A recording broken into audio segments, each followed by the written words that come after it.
Welcome back to Open Line, talking about homelessness in Nashville. Let's go back to the phones. Tony. Hello, Tony. Hey, good. Thank you for taking the call. Yes, sir.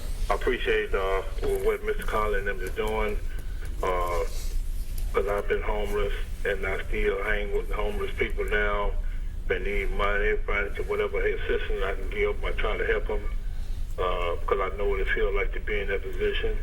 You seem like you hit the rock bottom. If you ain't never been that way, you will.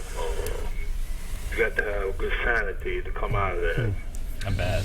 But my question is, why is Metro, what I'm saying is Habitat for Humanity can come in here and build more houses and that I've ever seen for anybody, low income, affordable housing.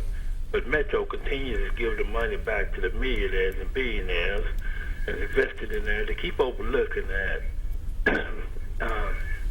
To build other businesses and draw stuff in here, and they ought to have their own money, and they could have helped a whole lot of people out. And Mayor Barry they brought that up in the election. She didn't have an answer for that, being in there for 8 years on Mr. Dean, and they didn't do nothing for the homeless people of this city. And they keep giving the money back to these millionaires and billionaires. All right, let's talk about that. So this does get emotional. He's talking about tax incentives, that kind of thing. How do you want to address that concern? And I know people may think along those lines. So what do you say to people that have some concerns about this? Well, I mean, I think you have to look at a couple different things. I mean, different pots of money that get different spent on different kinds of initiatives and things. There's an argument to be made for the coming out of the recession and the fact that our economy had slowed down and needed to pick back up, and now that it has, it puts us in a better financial position to work on some of these issues. I don't think it's ever been an either-or choice. I think part of it's about strategically putting the resources out there. We now, talking about Habitat, fantastic partner, do great work. We now are about to put the first set of Metro lots out that we are giving to nonprofits through the Barnes Fund. So this is, a nonprofit's going to go build affordable housing. Again, locked in at that, $45,000 a year for a family of four and below. We're going to be able to provide in a ethical, legal way those properties to nonprofits to develop.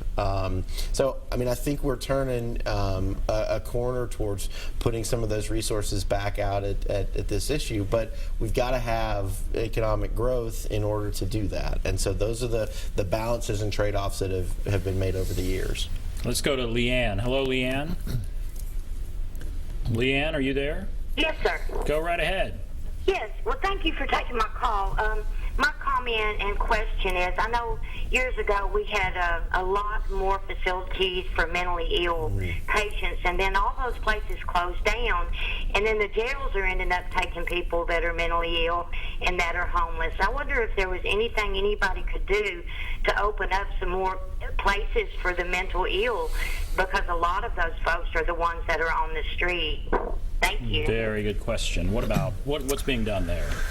Yeah, we do have some great partners, some mental health providers. Park Center Incorporated is in East Nashville and over in the 12 South area, and then Mental Health Cooperative and Centerstone all provide services for folks with a diagnosis of mental illness. Like during the day, folks can just walk in to their offices and get some help, or at least just talk to somebody about what's going on.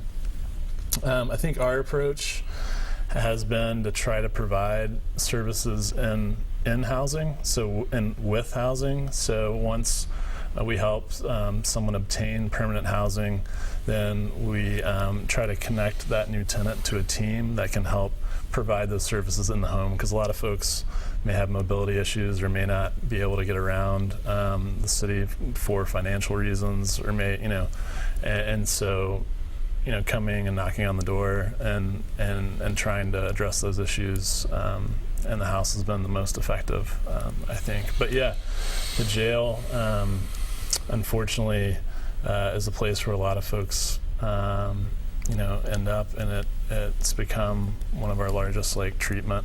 It has, facilities. And that's across the entire country. Yeah. The largest mental health facility in the country is supposedly the LA County Jail. Yeah. So that's what you're seeing, and we've seen mental health facilities close, and that does impact the homeless situation. There's no doubt they're related. And sorry, I was just going to mention one more. Yeah.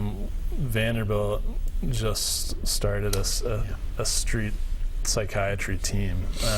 So an actual psychiatrist that her job is to go outside and meet people on the streets and in campsites. And she has residents that follow her around, and she's also connected to Park Center, the organization I mentioned earlier. So really, like, being more proactive about it instead of waiting for people to come in to receive services, actually going out and trying to find folks too. It's been. I mean, the other thing I would add, Will's right, and the sheriff's office, our health department, the police department. I mean, there are a lot of kind of innovative services. Mental health court, our courts are to be, lauded for their work.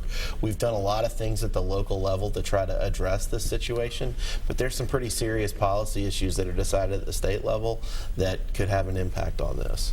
All right, we're going to take a break. We'll come back, be back right after this.